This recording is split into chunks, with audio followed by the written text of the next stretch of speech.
Movies में आपने अक्सर श्रापित गुड़िया जैसी चीज के बारे में सुना होगा और भूत प्रेत के तमाम किस्से सुने होंगे, लेकिन फ्लोरिडा के ईस्ट मार्टेलो म्यूजियम में वाकई में एक ऐसी श्रापित गुड़िया है जिसकी वजह से लोगों को डरावनी घटनाओं का सामना करना पड़ा है। ये बात है 1906 की, जब एक नौकर ने ये गुड़िया रॉबर्ट यूजन ऑटो नाम के एक बच्चे को दी थी और बताया जाता है कि इस नौकर ने आपसी रंजिश के चलते हुए इस गुड़िया पर काला जादू कर दिया था। रॉबर्ट इस डॉल को बेस्ट फ्रेंड मानने लगा था। वो हमेशा गुड़िया के साथ खेलता था और उसी के साथ सोता था। रॉबर्ट गुड़िया को डॉल नहीं बल्कि असली इंसान समझने लगा था।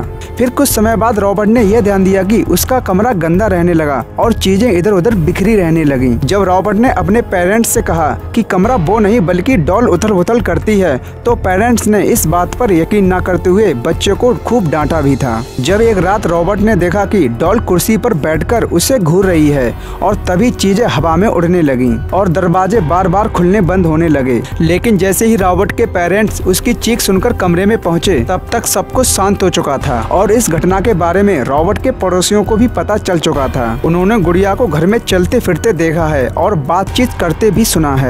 रॉबर्ट के कमरे से अक्सर अजीबोगरीब आवाजें आती थीं और वो गुड़िया गुस्से में कभी कभी घर का फर्नीचर भी तोड़ दिया करती थी। और रॉबर्ट के घर के साथ साथ अब उनके पड़ोसियों के साथ भी इसी तरह की डरावनी घटनाएं होने लगीं। और इस सब के बाद गुड़िया को एक बॉक्स में बंद कर दिया गया, जिससे ये घटनाएं थम गईं। फिर धीरे धीरे रॉबर्ट बड़ा हुआ और उसकी शादी कर दी गई। फिर रॉबर्ट अपनी पत्नी के साथ नए घर में शिफ्ट हो गया और गुड़िया समेत कुछ सामान अपने नए घर में ले गया। फिर इस घर में रॉबर्ट ने गुड़िया के लिए एक अलग कमरा बनाया। इस सब से उसकी पत्नी काफी परेशान रहती थी।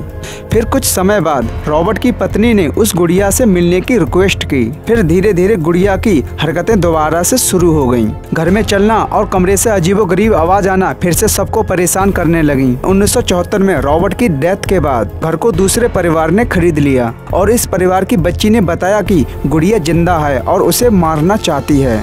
फिर 1994 में इस गुड़िया को म्यूजियम में डोनेट कर दिया गया था। कई बार शीशे में रखी गई गुड़िया के अलावा बाकी सारी चीजें बिखरी हुई मिलती थीं और बच्चों के रोने की आवाजें आती थीं। इस सब के बाद ईस्ट मार्टेलो म्यूजियम में गुड़िया के लिए एक अलग कैबिन बनाया गया। कहा जाता है कि अगर इसकी परमिशन के बिना तस्वीर खींची जाती है तो उस व्यक्ति के साथ बहुत कुछ बुरा हो जाता है। एक टूरिस्ट ने जब रॉबर्ट द डॉल की तस्वीर उससे बिना पूछे ली तो कैमरे की सारी फोटोज गायब हो चुकी थी। इस गुड़िया की कहानी वाकई में काफी डरावनी है। अगर हमारी वीडियो अच्छी लगी हो तो चैनल को सब्सक्राइब जरूर करें।